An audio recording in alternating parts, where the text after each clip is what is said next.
Bien,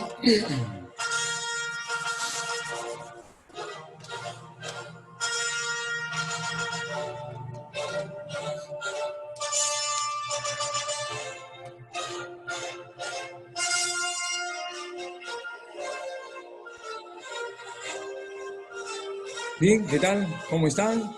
Les saluda como siempre su profesor Luis Basauri Castillo. Saludamos también a ustedes, a todos los estudiantes champañistas. Vamos a hablar de un tema circunstancial importantísimo, que es nada más y nada menos la guerra del guano y del salitre, la guerra del Pacífico, también conocida como la guerra con Chile. Entonces, vamos a hablar de lo que pasó, de lo que sucedió, cómo se encontraba el Perú. Habíamos visto que el Perú, cuando se desató esta guerra, estaba en una bancarrota económica. Eso significaba que no podían comprar casi nada. Entonces, el Perú no estaba preparado para una guerra, para empezar. Aún así, habían firmado un tratado secreto entre peruanos y bolivianos. Un tratado defensivo que de nada le sirvió a Perú, peor a Bolivia, ¿no? Muy bien, pero vamos a ver cómo es que trascendieron, cómo es que se realizó o se presentó esta guerra para el Perú. En un primer momento, el Perú no tenía por qué haber entrado a la guerra bajo el punto de vista personal, porque en un primer momento el conflicto fue entre chilenos y bolivianos. Pero bueno, ¿cuál fue la razón? Bueno, Chile buscó el pretexto de que Bolivia, con el presidente Hilarión Daza, había incrementado el impuesto del salitre, porque en Antofagasta habían chilenos, puros chilenos empresarios, que estaban extrayendo el salitre boliviano en Antofagasta. Entonces, ¿qué fue lo que pasó? El presidente boliviano aumentó el impuesto y eso no le gustó a los chilenos. Y ese fue el pretexto para que Chile entre, y Bolivia le va a declarar la guerra a Chile. Pero muy bien, entonces uno de los objetivos principales de Chile era querer expandirse porque Chile tenía escasos recursos naturales y había observado en Antofagasta y también en Tarapacá, en Perú, había observado que había un importante, digamos, insumo o materia prima llamado el salitre. Ya habían dos riquezas salitreras. En el Perú había una en Tarapacá y en Bolivia había otra en Antofagasta. Muy buena reserva de salitre en esta época. Entonces, esta demanda en 1860 ya había superado al guano, la demanda por el salitre. Y estos yacimientos fueron explotados en Antofagasta por capitales chilenos, como le decía, y en el Perú por ingleses, hasta 1875. Entonces, el 6 de febrero, recuerden que el 6 de febrero de 1873, Manuel Pardo y Lavalle, el primer presidente civilista del Perú, había firmado un tratado secreto defensivo entre peruanos y bolivianos. Sí, porque veían con malos ojos a Chile ya. No, Chile se estaba armando, Chile se estaba preparando, Chile quería expandirse. Y al final lo logró, ¿verdad? ¿Por qué? Porque estaba bien preparado. Entonces, esto de acá se dijo que fue secreto, pero al final Chile se enteró. Y la pregunta es, ¿y cómo se enteró si fue secreto? ¿Ah? De repente hubo por ahí alguien que no recibió algo o alguien que no le favoreció, no le gustó en contra del gobierno, sea de Bolivia, sea de Perú, y llegó a los oídos del presidente Aníbal Pinto en Chile y de toda la comandancia general de las Fuerzas Armadas chilenas. Entonces, esto es como un antecedente, un preludio, un preámbulo a la Guerra del Pacífico. Antes de la Guerra del Pacífico, el Perú limitaba no con Chile, sino con Bolivia, ¿no? Y podemos observar que toda esta parte, Tacna, Arica, podemos ver acá Camarones, el río Camarones, el puerto de Pisagua, Tarapacá, el puerto de Iquique, ¿no? Patillos, Guanillos, antes pertenecía al Perú, ¿no? Y Perú limitaba por el norte con el río Loa. Este es el río Loa, que era un río que limitaba entre Perú y Bolivia. Y Bolivia, ¿qué tenía? Tenía Tocopilla, Cobija, Mejillón, Antofagasta. Aquí está el punto principal. Observen. Este es Antofagasta, que está en el paralelo 24, ¿no? Y Tarapacá, que está aquí en este lugar. Aquí había reserva salitrera. Tarapacá por Perú y Antofagasta por Chile. Aquí en este lugar había muchos empresarios chilenos. Tanto se dice así que cuando los chilenos desembarcaron, rápidamente izaron la bandera porque no habían bolivianos, sino habían chilenos, ¿verdad? Y el límite de Bolivia con Chile por el sur era hasta el río Paposo. Este es el río Paposo que servía de límite por el sur entre Bolivia y Chile. Entonces Bolivia antes tenía salida al mar, como ustedes pueden observar.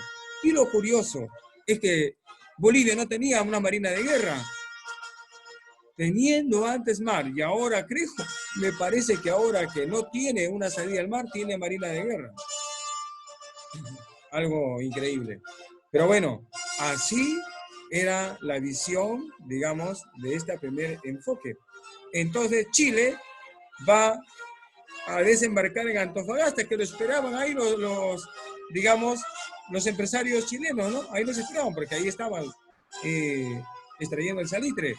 Y acá pues izaron rápidamente su banderita, ¿no? Y así empieza esta incursión chilena sobre su objetivo, ¿no? ¿Qué cosa? Quitarle terreno, tanto sea posible, a Bolivia. Entonces, ante esta situación, invasión chilena, Bolivia, como bueno, se le perdonan a los bolivianos, pero como bueno, declararon la guerra al Chile, ¿no? El 5 de marzo el 1 de marzo de 1879, el 1 de marzo de 1879. Y Bolivia le exige a Perú para que intervenga, pues, ya pues, el tratado que firmó Manuel Pardo y Lavalle, ¿no? Ese tratado defensivo que se viene atacan, tú me vas a ayudar, ya pues, ahora sí. Y Perú, en primer momento quiso estar neutral, pero ante la exigencia de Hilarión Daza, entonces el Perú, por tratar de ganar tiempo, envía a un plenipotenciario, a un diplomático, ¿no? Que lo vamos a ver acá, Antonio, ¿no? Del Valle, lo vamos a ver. ¿A un diplomático para qué? Para que vaya a la Casa de la Moneda, así se llama hasta ahora, la Casa de la Moneda es el Palacio de Gobierno chileno, para que gane tal vez un poco de tiempo y para que vaya a decir, ¿sabe qué? ¿Por qué va a haber guerra? ¿Qué está pasando? Somos amigos, participamos en la guerra contra España en 1866 y después de 13 años nos estamos declarando la guerra, ¿qué está pasando, no? Entonces, Antonio de Lavalle quería, ¿no?, retrasar esto o tal vez tratar de que Chile, digamos, no haga, digamos, una invasión boliviana, que ya lo había hecho, ¿no? Bueno, Bolivia declara la guerra a Chile, ¿no? El 5 de marzo, el 1 de marzo de 1879. Entonces, este es el mapa político antes de la guerra con Chile, donde Bolivia tenía, como vemos, salida al mar. Hoy no lo tiene. Y está reclamando Bolivia siempre a los chilenos, ¿no? No le van a dar Piñera, el presidente ha dicho que se reserve esa petición porque no se le va a conceder Chile. Es como si nosotros le pidiéramos a Chile, ¿sabe qué Chile? Devuélvenos a Huáscar. Chile no lo va a hacer, es un trofeo de guerra, ¿no? Entonces, ¿quiénes eran los países beligerantes? Acá está Bolivia, Chile y Perú. ¿Quiénes eran los presidentes? Perdón. En esta fase, por Perú estaba Mariano Ignacio Prado Ochoa. Por Chile, Aníbal Pinto Garmendia. Y por Bolivia, Hilarión Daza Grosselli. Entonces, estos tres fueron los que iniciaron en primer momento, bueno, Mariano Ignacio Prado en 1879, justo en plena guerra. Él, bueno, hay versiones que dicen que él huyó a Europa, otros dicen que se fue a comprar armas, otros dicen que jamás mandó armas, otro dice que vino después de la guerra, tantas versiones, ¿no? Pero el hecho es que él dejó el gobierno. Y dejó el gobierno a un general, a Luis Lapuerta, ancianito. Y es por eso que Nicolás de Piérola hace un golpe de Estado, ¿no? Y Nicolás de Piérola asume el mando en un momento de crisis económica, política, militar que había en el Perú. Entonces recuerden a estos tres personajes, Mariano Prado, Aníbal Pinto y Darío Daza, los presidentes de Perú, Chile y Bolivia respectivamente, protagonistas de esta guerra del Pacífico. Muy bien, acá tenemos otro primer escenario. Vamos a ver las causas de esta guerra, las causas remotas. La controversia entre Bolivia y Chile sobre el paralelo 23, acá, este paralelo. Esta zona era lo que Bolivia reclamaba, ¿no? Y Chile le decía que eso era de Chile, no de Bolivia. Hubo una controversia ahí por ese reclamo, que no se la dieron a Bolivia. La política armamentista y de amenaza que llevó a cabo Chile. Como yo le decía, Chile carecía de recursos naturales y su objetivo era expandir su territorio, ¿no? Y por eso que hizo una política armamentista muy buena. Muchos buques de guerra blindados, ingleses la mayoría de ellos, ¿no? Muy poderosas. El convenio boliviano-chileno para no aumentar el impuesto de salitre exportado. Ese impuesto acá en Antofagasta, ¿no? Que no se debería dar, pero Bolivia lo dio y no se respetó, digamos, el impuesto al salitre, ¿no? Y también la decisión de Chile de conquistar territorios, la decisión de Chile de expandir su territorio. Entonces, esta fue la causa, el paralelo 23, la política armamentista chilena, el convenio de no aumento al impuesto de salitre y bueno, la decisión de Chile de invadir territorio. Luego, ¿qué se produjo? Aquí tenemos ya el desembarco. Esta es una fotografía del desembarco chileno en Antofagasta, boliviano. Como podemos observar, no hubo ningún tipo de resistencia porque más habían empezado los chilenos que bolivianos. Bueno, ¿cuáles fueron las causas próximas? Bueno, la cobranza ilegal de 10 centavos por quintal de salitre, es decir, un aumento a los impuestos. No, 10 centavos más por quintal de salitre. El cobro de 90.000 pesos hecho por Bolivia a la compañía anónima del salitre, una compañía chilena. ¿Qué le pedía? Exigía que paguen 90.000 pesos, ¿no? Y la toma del puerto de Antofagasta por los chilenos, ellos que están aquí en Antofagasta. Entonces, estas fueron las tres causas próximas. Entonces, la cobranza para Chile, cobranza ilegal de 10 centavos por quintal de salitre. Otro, el cobro de 90.000 pesos, ¿no? A las compañías chilenas salitreras. Y los chilenos lo que hicieron, la toma del puerto de Antofagasta, ¿no? Por parte de los chilenos. Y esto fue para que Bolivia, por parte de Hilario Daza, le declarase la guerra a Chile el 1 de marzo de 1879. Estas son las causas próximas. Entonces, vamos a ver también la guerra entre Bolivia y Chile. Muy bien. Primero, entonces, fue la guerra entre Bolivia y Chile. Ya hemos visto el paralelo 23, era el reclamo. Entonces, Chile, su frontera para Chile era el paralelo 25, ¿no? Para Chile su paralelo era el paralelo 25 y para Bolivia la frontera era el paralelo 27, o sea, teníamos que bajar un poquito más, ¿no? Pero bueno, hasta que en el año de 1866 Bolivia reconoce como frontera el paralelo 24. Bueno, hasta ahí, bueno. Entonces, en 1874 hubo un acuerdo donde prohibió el alza de impuestos al comercio por 25 años, al comercio de salitre. En el año de 1878, el presidente boliviano Hilario Daza aplicó un impuesto de 10 centavos, como ya habíamos visto, por el quintal de salitre explotado, ¿no? A la empresa sanitaria chilena. Y el MIR se negaron a pagarla. El gobierno boliviano expropia, ¿no? O sea, quita digamos, las industrias a los empresarios chilenos y se quedan allí protestando, no salen del lugar, pero el Estado mandó una orden de expropiación.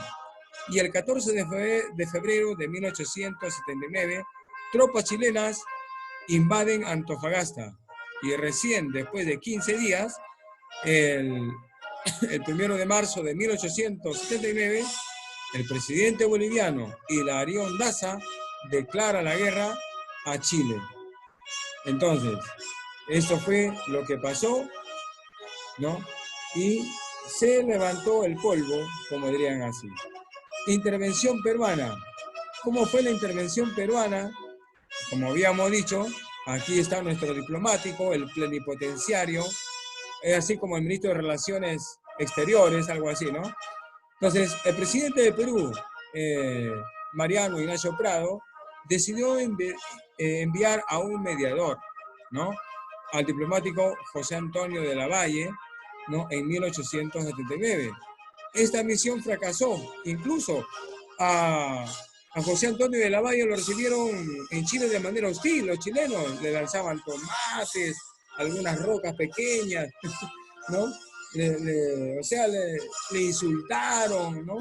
Entonces, fue recibido de manera hostil, ¿no? Y por eso es que fracasó. Chile entonces intenta conseguir la neutralidad de Perú. Entonces, ¿qué hizo Lavalle? Informó a Chile de que el Perú no estaba en condiciones de garantizar su neutralidad. Entonces, el 5 de abril de 1879, Chile declara la guerra al Perú, ¿no? Entonces, Bolivia declarando la guerra a Chile y Chile nos declara la guerra. Entonces, no hubo diplomáticamente, digamos, una solución pacífica, ¿no? La campaña marítima, que es la primera parte donde vamos a tocar, hay mucho pan por rebanar sobre la guerra con Chile. En la campaña marítima estuvo distribuida de la siguiente manera, observen, la escuadra peruana a cargo del almirante Miguel Grau Seminario, principalmente, ¿no? Y la escuadra chilena a cargo del almirante William Rebolledo, o Reboledo, como quieran lo llaman así, ¿no? Entonces, ¿cuáles fueron los combates? Fueron 3 los combates. Los que están de azul son los combates, pero aquí dice correrías del Huáscar. Acá vamos a hablar un poquito más sobre lo que está aquí sobre el Huáscar. El primer combate naval no fue el de Iquique, no fue de Angamos, fue el combate de Chipana, así se llamó, el combate de Chipana o el combate de Loa, cerca, digamos, al puerto de Loa, ¿no? Del mismo nombre, el río que lleva su mismo nombre. Esto ocurrió, el combate de Chipana o de Loa, el 12 de abril de 1879, iniciando así la campaña marítima. Luego viene el combate de Iquique, ocurrido el 21 de mayo de 1879. Aquí ocurre también un hecho muy importantísimo. El Perú, fíjense, tenían 2 buques muy importantes. La Independencia, que era el mejorcito, y el Huáscar. El resto eran buques viejos, algunos de madera, ¿no? Eran coletas, eran pequeñas embarcaciones. Solamente 2, mientras que Chile tenía más de 20, ¿no? Y el Perú solamente 2. Vayan ustedes viendo la diferencia en cuanto a, digamos, a la contextura del barco, ¿no? A la modernidad del barco, a la tecnología del barco. Entonces, Perú solamente tuvo 2, el Huáscar y la Independencia. En esta parte, perdimos a la Independencia y fue fatal para el Perú. ¡Qué piña!, dicen algunos, ¿no? ¿Por qué perdimos a la Independencia, el mejor barquito que teníamos? Pero es que en la Independencia estaba persiguiendo la Covadonga al barco chileno, pero en Punta Gruesa, por ser un barco bien pesado, bien fornido, la Independencia de Perú va a chocar contra unos arrecifes, contra unas rocas, ¿no? Y esto va a originar el hundimiento. La Covadonga chilena, al ver esta situación, regresa, retrocede de lo que está huyendo al ver que lo que le había pasado a la independencia peruana, regresa. ¿Pero para qué regresa? Para acribillar a los náufragos. En lugar de salvarlos, los acribillaron a todos los náufragos, ¿no? Fíjense. Pero acá también sucedió otra cosa. El Huáscar también hundió a un barco chileno. Ojo que la independencia no fue hundido por un barco chileno. No, no, no, no, no. Encalló, chocó contra una roca y esto permitió que se hunda el barco de la independencia. Solamente los chilenos, los que estaban en la Comadonga, se regresaron para acribillar a los náufragos marines ya peruanos. Esa es la parte negativa de los chilenos con la Comadonga. Sin embargo, ahí está, por eso que a Miguel Grau se les llama el caballero de los mares también, ¿no?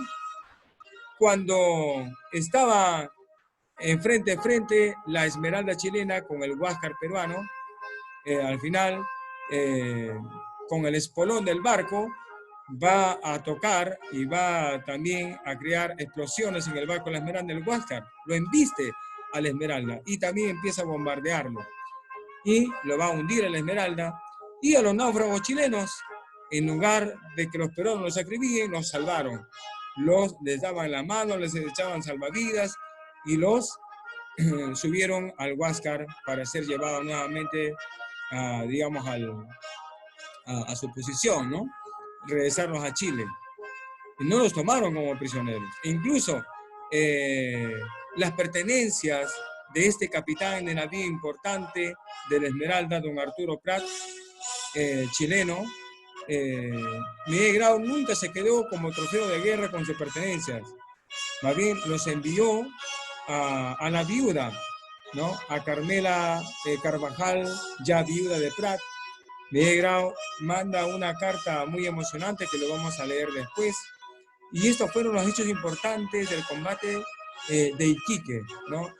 Bueno, donde lamentablemente perdimos a nuestro barco principal, la Independencia, pero tuvimos una importante victoria sobre la Esmeralda chilena. Y ocurrió este hecho que le digo. Luego de eso, se producen las correrías del Huáscar, desde el 24 de mayo al 28 de agosto de 1879. Ojo, mayo, junio, julio, agosto, 3 meses. 3 meses donde el Huáscar daba dolor de cabeza a los chilenos. 3 meses el Huáscar lo llamaron también el barco fantasma porque se aparecía y se desaparecía. ¿Saben cuál fue la estrategia de Miguel Grau? Esconder al Huáscar en las caletas. Las caletas son unas pequeñas bahías chiquititas, ¿no? Que está cerca, pues, a la tierra, entre el mar y la tierra. Y como había neblina, entonces no lo veían al Huáscar. Y así atacaba también a los barcos chilenos, Grau con el Huáscar. Bombardeó a muchos puertos, capturó a un barco importante chileno llamado el Rímac, donde llevaba municiones, llevaba pertrechos, llevaba caballos inclusive, para ir ya dejándolos en tierra, ¿no? Llevaba muchas cosas, y eso fue lo que le dolió a los chilenos. Entonces, Miguel Grau capturó barcos, bombardeó puertos chilenos, y lo que le dio en el alma fue capturar al Rímac chileno, y ahí el ministro de guerra de Chile y el presidente se reunieron todos los más altos militares y dijeron, ¿no?, que la guerra ya no era tanto con el Perú, sino era con el Huáscar. Tanto así, fíjense, la tremenda estrategia de inteligencia de don Miguel Grau Seminario. Y también con su tripulación, ¿no? También Elías Aguirre, Feijón, varios personajes marines de guerra del Perú, héroes, ¿no? Entonces, estas fueron las correrías del Huáscar que durante 3 meses y algo más de 3 meses tuvieron de cabeza a los chilenos. Solamente al Huáscar pudieron vencer 2 divisiones, un convoy. Lo rodearon al Huáscar y así pudieron bombardearlo y terminar. Imagínense como si hubiera 20 contra 1. A ver usted, Así sea el mejor karateca del mundo. Contra 20, casi imposible. Solamente en las películas se ve eso, ¿no? Y que tengan todavía armas. Peor, ¿cómo lo vas a vencer a los 20?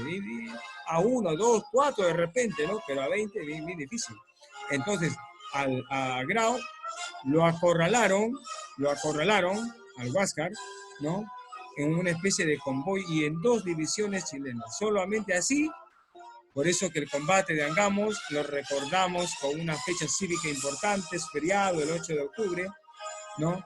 Porque esto ocurrió el 8 de octubre. A las 9:20 de la mañana empezó digamos, a bombardear el barco Cochrane chileno y le cayó pues una de esas balas a la torre a la torre de mando de Huáscar, donde estaba justamente dirigiendo Miguel Grau. Después que cayó Miguel Grau,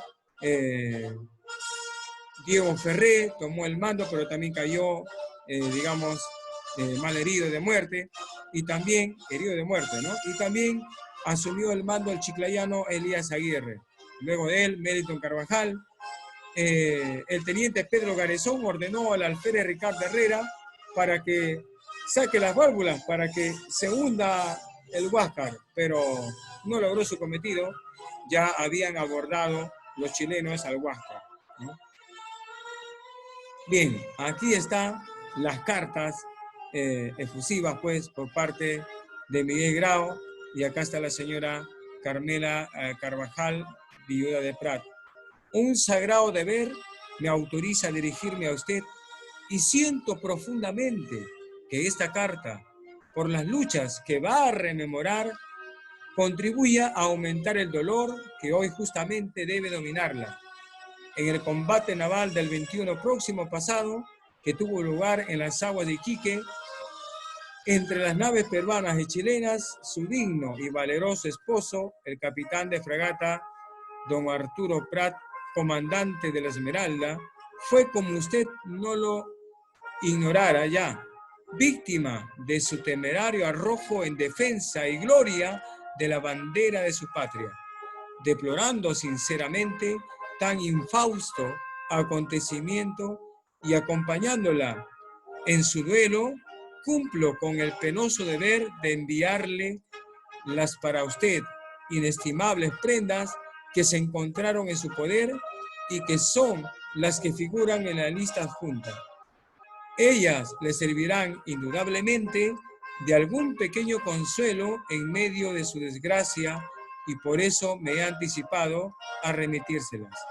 Reiterándole mis sentimientos de condolencia, logro, señora, la oportunidad para ofrecerle mis servicios, consideraciones y respeto con que me suscribo de usted, señora, muy afectísimo y seguro servidor, Miguel Grau. Qué caballero, ¿verdad? Qué caballero. Por eso que Chile lo recuerda también a Miguel Grau. Y por eso que nosotros estamos orgullosos de haber tenido una personalidad tan eminente como lo fue Miguel Grau Seminario, ¿no? Y gracias a los chilenos por recordarlo como tal. Le agradecemos a los chilenos. Pero también Carmela, la viuda de Prat, también en su hermosa carta que escribe, le dice así: distinguido señor, recibí su fina y estimada carta fechada a bordo del Huáscar en 2 de junio del corriente año. En ella, con hidalguía del caballero antiguo, se digna usted acompañarme en mi dolor, deplorando sinceramente la muerte de mi esposo y tiene la generosidad de enviarme las queridas prendas que se encontraban sobre la persona de mi Arturo. Prendas para mí de un valor inestimable por ser o consagradas por su afecto, como los retratos, o consagradas por su martirio, como la espada que lleva su adorado nombre.